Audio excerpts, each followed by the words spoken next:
Mũndũrũme ũyũ akuĩte akĩamũkĩrwo ũrigitani thibitarĩ-inĩ wa Baringo rĩrĩ mwena wa Kabarnet thutha wa gũtũrwo nĩ ruo rwa nguraro ya rithathi rĩrĩgĩte gũtũngio nĩ ekinaĩ. It's unfortunate to the family, but the matter is now under active police investigation. And we may not share the details of what we have done in this forum, but you can be sure we have put every measure in place to ensure that there is not going to be a repeat of the same.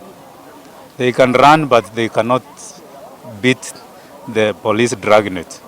We are hot on their heels and we shall catch up with them. Gĩcagi kĩa Nosukro mwena wa Baringo ya Kĩanda kĩihũrĩtwo nĩ guoya wa tharĩkĩra ici. Ũtongoria wa gĩcigo gĩkĩ rĩu ũkĩũria borithi kwambĩka mĩriũngũ nĩguo kũhĩtana na aici a mahiũ arĩa mambĩtie kwagagia aikari na njĩra nene. And we have lost that young man. The other one is recovering. So this is a big challenge. We want to appeal to the government to assist us in terms of burial expenses and also to recover the animals and to protect our people.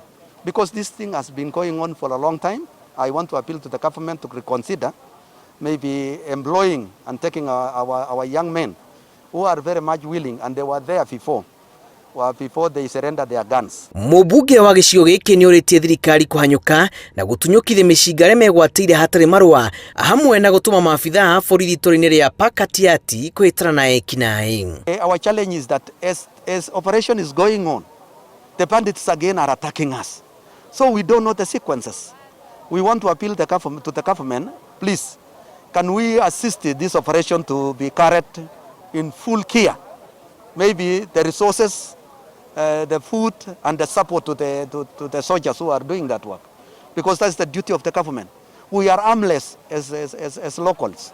And there is nothing we can do. Tharĩkĩra ici ingĩrĩtie arĩithia guoya wa kumĩria mahiũ mao na anini arĩa mararĩithia marakorwo methaĩte.